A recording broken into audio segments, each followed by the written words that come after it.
महादेव और विष्णु का प्रलयकारी युद्ध। ब्रह्मा, विष्णु और महेश, इन त्रिदेवों से ही संसार है। एक दूसरे को अपना आराध्य मानने वाले तीनों भगवान इस सृष्टि के जन्मदाता हैं। इसका पालन पोषण इन्हीं के हाथों में है।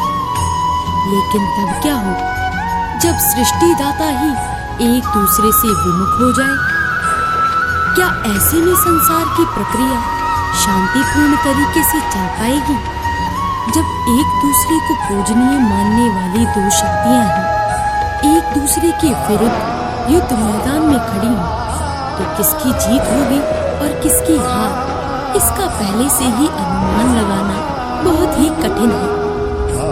आज की इस कथा में हम बात कर रहे हैं देवों के देव महादेव और भगवान विष्णु के हुए एक ऐसे भयंकर युद्ध की, जहां सृष्टि का संचालन दांव पर था, जहां संसार का नाश होना तय था। लेकिन ऐसा हुआ क्यों? क्या थी परिस्थितियां जिसमें इस प्रलयकारी युद्ध की नींव रखी गई?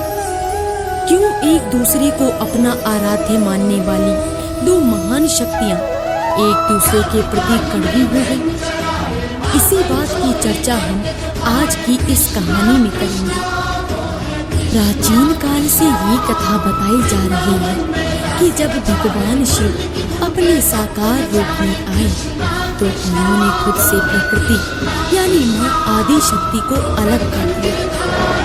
ऐसे में सृष्टि के संचालन पर प्रभाव पड़ रहा था। बात की गंभीरता को देखते हुए भगवान विष्णु और ब्रह्मा ने एक निर्णय लिया।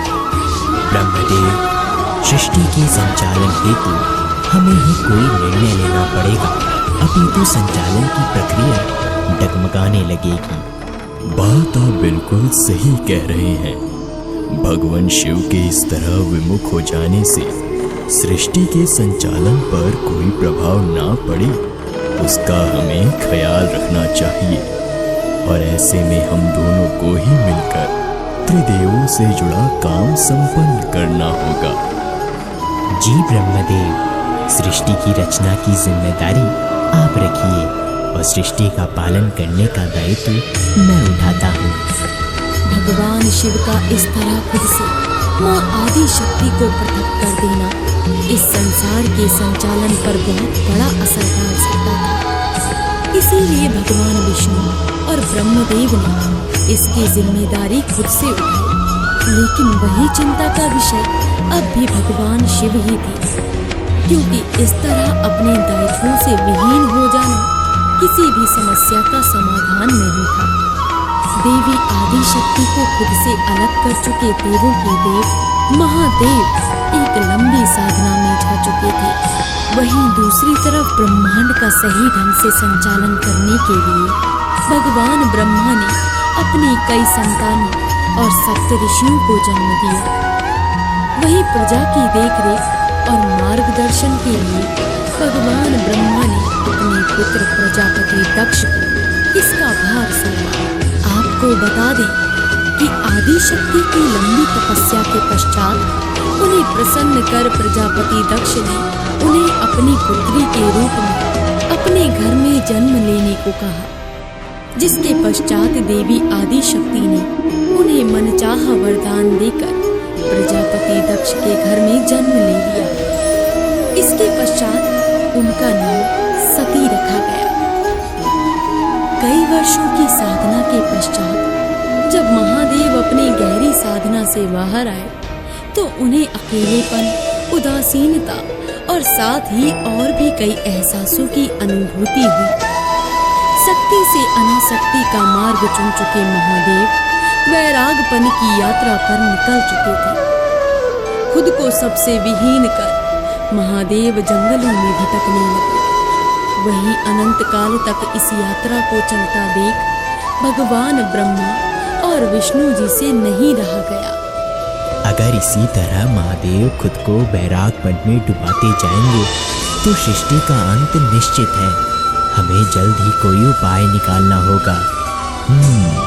कोई ऐसा उपाय जिससे महादेव को समझ आ जाए कि संसार में उनकी कितनी जरूरत है।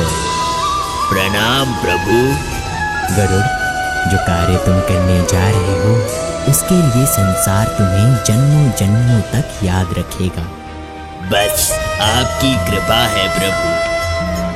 वहीं दूसरी तरफ बैरागी बन चुके महादेव अभी भी अपने अंदर के खालीपन को समझ नहीं पा रहे थे और वो वन वन भटक रहे थे। मन के कोलाहल को शांत करने का उपाय उन्हें समझ नहीं आ रहा था। देवों के कई बार समझाने पर भी महादेव आदि शक्ति को अपना नहीं रहे थे। बिना आदि शक्ति के मिलन के महादेव खुद को पूर्ण नहीं कर सकते थे और ना ही खुद के अशांत मन को शांत कर सकते थे। शक्ति को यूं खुद से विहीन कर देना न सिर्फ शिव को वैरागी बना रहा था, अपितु संसार को भी अपूर्णता की ओर ले जा रहा था। जब ब्रह्मांड में ये सब घटित हो रहा था तो पृथ्वी लोक पर कुछ ऐसा हो रहा था जहाँ सर्पों की प्रजाति नश्वरता की कगार पर थी। विष्णु के वाहन गरुड़ ने सर्पों पर हमला कर दिया और एक एक कर सभी को मृत्यु के घाट पहुंचाने लगा। त्राहिमाम, त्राहिमाम, त्राहिमाम, त्राहिमाम,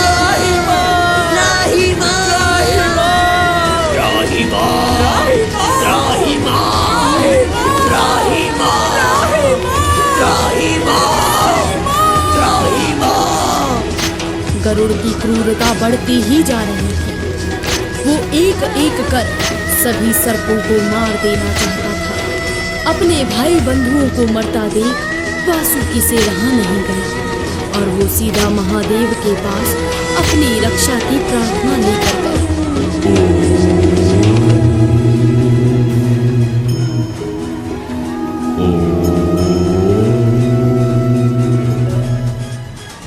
महादेव, महादेव, हमारी रक्षा कीजिए महादेव। गरुड़ ने हम सभी सर्पों की प्रजाति पर हमला कर दिया है।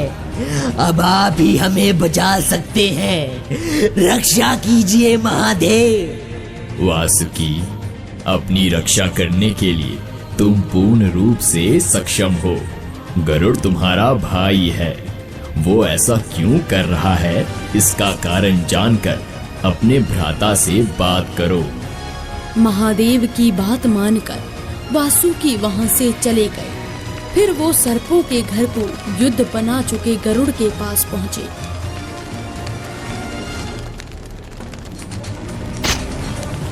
गरुड़, ये सब उचित नहीं है। सर्पों पर हमला कर तुम नियमों का उल्लंघन कर रहे हो।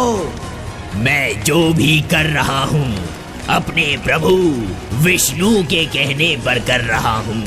सर्प योनि इसी लायक है। मेरे होते हुए तुम किसी का कुछ नहीं बिगाड़ सकते। इन सबको छूने से पहले तुम्हें मुझसे युद्ध करना होगा। सर्प योनि की जान बचाने के लिए वासुकी ने गरुड़ के साथ युद्ध करने का निर्णय लिया।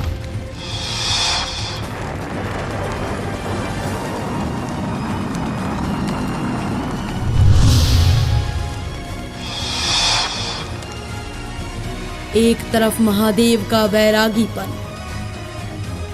दूसरी तरफ संसार के तीसरे छोर के गायब होने से संसार का डगमगाना और तीसरी तरफ गरुड़ का अपने भाइयों पर हमला करना। ये सब किस दिशा की ओर ले जा रहा था?